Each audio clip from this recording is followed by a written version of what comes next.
안녕하세요. 오늘 12단원 마지막 주제입니다. 현대사회의 문제와 해결이네요. 자, 먼저 생각 열기를 보시면요. 자, 산사태 사진이 나와 있습니다. 자, 산사태는 자연재해죠. 자연현상으로 인해서 우리가 겪는 재난, 자연재해인데요. 때로는 인재라는 말을 사용할 때가 있습니다. 인재, 인간이 만든 재난이라는 거죠. 자, 왜요? 때로는 산사태가 물론 자연적인 요인으로 인해서 발생할 수도 있지만 시설물 관리가 미흡했다거나 아니면 지나치게 개발했다거나 산림을 훼손했다거나 이러한 인간 활동에 의해서 이 산사태가 발생할 수도 있잖아요. 그래서 인간 활동에 의한 이러한 산사태, 자연재해란 말 대신에 인재라는 말을 사용할 때가 있고, 그렇다면 해결 방법도 인간이 뭔가 해결 방법을 찾을 수가 있겠죠. 자, 오늘은 이와 관련하여서 사회 문제에 대해서 살펴볼 거예요. 사회 문제가 무엇이고 또 어떠한 사회 문제가 있고 어떻게 해결할 수 있는가. 자, 사회 문제라는 건요, 사람들이 일단 어떤 현상이 발생해야 되겠죠. 그 현상에 대해서 사람들이 이거 문제인데, 그리고 뭔가 인간의 노력으로 이거 해결해야 하는데, 해결할 수 있겠는데 라고 생각하는 것이 바로 사회 문제입니다. 자, 산사태 그냥 일어났어. 이러한 단순한 자연재해는 사회 문제가 아니에요. 그런데 어떤 특정 지역에 똑같은 자연재해가 계속 반복적으로 일어나. 이렇다면 그 지역에서 뭔가 문제가 있는 거잖아요. 이것은 사람들이 이거 이상한데 거기 지역은 왜 계속 같은 현상이 일어날까? 뭔가 관리가 소홀한 거 아니야? 이거 뭔가 해결해야 되는데? 라고 사람들이 인식한다면 그게 바로 사회 문제가 될 수 있다는 얘기예요. 자, 중요한 포인트는 바로 그 사회 현상이 사람들이 이건 문제인데 라고 인식을 해야 된다는 얘기죠. 그러면 인식하지 않으면 사회 문제가 아닐 수도 있다는 얘기예요. 자, 그래서 지식톡 내용을 보시면요. 사회 구성원의 인식 변화에 따라서 사회 문제가 될 수도 있고 안 될 수도 있다. 달라질 수 있다는 얘기예요. 자, 볼게요. 과거에는 먹을 것이 부족해서 기아 문제, 굶주림, 이게 참 중요한 해결해야 할 사회 문제였어요. 그런데 요즘은 기아보다는 비만이 오히려 질병으로 간주되어 있고 이것을 사회 문제라고 생각하는 경우도 있다. 이렇게 사회 문제라는 것은 사회 구성원이 인식하느냐 또 인식을 어떻게 하느냐에 따라서 그 시기라든가 지역에 따라서 사회 문제가 될 수도 있고, 어떤 지역에서는 사회 문제인데 다른 지역에서는 사회 문제가 되지 않을 수도 있다는 얘기예요. 예전에 우리 남자, 머리 긴 남자, 이렇게 장발이라고 해서 머리 긴 남자들 국가에서 단속하고 그랬단 말이에요. 그 당시에는 그것이 아주 큰 사회 문제였지만 지금 어때요? 그렇게 가위 들고 남자 머리 긴 사람들 자르나요? 절대 그럴 리가 없죠. 그래서 사회 문제는 이렇게 시대에 따라서 또 가치관에 따라서 달라질 수 있다는 얘기예요. 자, 우리 사회 문제의 의미 살펴봤고요. 그렇다면 현대사회의 주요한 사회 문제는 무엇일까? 정말 많은 사회 문제가 있습니다. 여기 이 교과서 한쪽을 할애해서 이 사회 문제, 모든 사회 문제를 다 표시할 수도 없을 만큼 우리는 많은 사회 문제를 안고 지금 살아가고 있죠.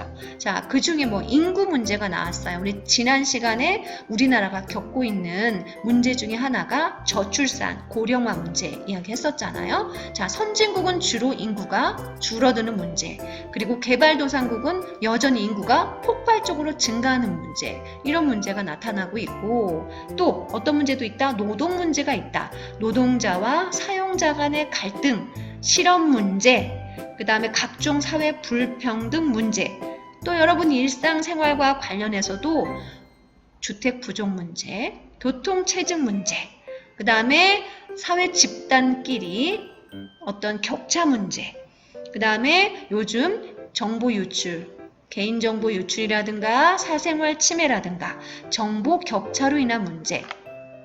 정보 격차는 현대사회의 변동의 양상에서 잠깐 봤었는데, 정보 격차라는 건 뭐냐면 정보를 갖고 있는 사람과 갖고 있지 않는 사람 사이에 그것으로 인해서 뭔가 부의 차이가, 사회적인 지위 차이가 나타나는 걸 정보 격차라고 해요. 그러니까 정보 많이 가지고 있는 사람은 부자 되고 사회적 지위도 높은 거고, 정보 적게 갖고 있는 사람은 이것도 낳는 이런 문제가 바로 정보 격차 문제가 되겠습니다. 더구나 여기에 각종 질병이나 환경 문제까지 살펴볼 문제들이 정말로 많이 있죠. 자, 그 중에 탐구 보시면 우리나라의 사회 문제 한번 조사를 해봤습니다. 2016년 자료인데요. 사람들에게 물어봤어요. 자, 2013년이 초록색이고요. 2016년이 파란색입니다. 자, 사람들의 의식을 조사를 했더니 뭐에 대해서 심각하게 생각하십니까? 그랬더니 진보와 보수는 오히려 그것을 심각하다고 생각하는 사람들이 더 줄어졌어요. 진보라든가 뭐 현재 이 상황을 뭔가 바꾸려고 하는 거고, 보수는 현재 상황을 유지하려고 하는 거죠. 진보 대 보수의 어떤 갈등을 우려하는 것보다는 빈자와 부자, 그러니까 빈부격차를 우려하는 것은 여전히 높게 2013년도와 16년도 여전히 높게 나타났죠. 특히 가장 많이 이제 올라간 것이 남녀, 성 갈등. 2013년에 29%였던 것이 2016년에 45.8%로 남녀 성 갈등에 대해서 심각하다고 생각하는 사람들의 비율이 많이 늘어난 것을 볼 수가 있습니다. 자, 다음 우리 234쪽 한번 볼까요? 자, 그렇다면 이러한 사회 문제를 어떻게 해결할 수 있을까? 정말 구체적으로 이야기하면 너무나 많은 방법이 있겠지만 우리 교과서에는 간단하게 제도적인 차원에서, 사회적인 차원에서 해결 방법과 개인적인 차원에서의 해결 방법이 나왔어요. 자, 사회적인 차원에서는 일단 정책, 법, 제도 이러한 것들을 정비해서 전체적인 해결책을 마련하는 것이 필요하다라고 나와 있습니다. 그런데 이 사회 문제는 왜 해결해야 된다? 자, 문제 해결하지 못하면 갈등이 심해져서 불안과 혼란을 초래할 수 있다.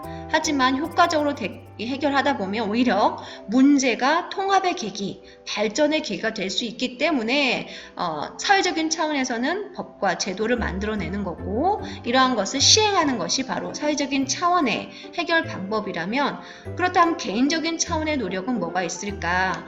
우리가 사회 문제에 계속 관심을 가져야 하고, 그리고 사회 문제와 관련해서 공청회라든가 의견 수렴이라든가 토론회가 있다면 충분히 관심을 갖고 의견 수렴에 참여하고 합리적인 논의와 소통이 필요하겠죠.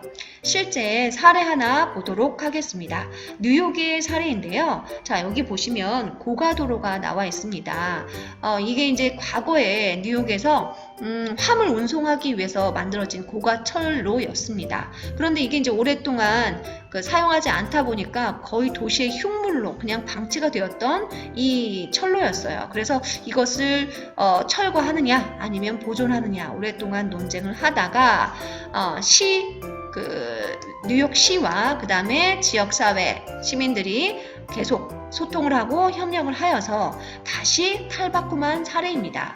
그러니까 이러한 도시의 오랫동안 사회 문제로 갖고 있었던 이 철로를 협의를 통해서, 협력을 통하고 소통을 통해서 새로운 모습으로 탈바꿈하였고, 오히려 이 주변에 각종의 관광지라든가 카페라든가 이러한 공원이라든가 이런 것들이 조성이 되어서 오히려 경제적으로 수익을 창출하는 효과가 나왔다고 합니다. 자, 우리는 제도적인 차원에서의 노력도 필요하고 이러한 개인적인 차원에서의 소통, 합리적인 논의도 필요함을 알 수 있겠죠.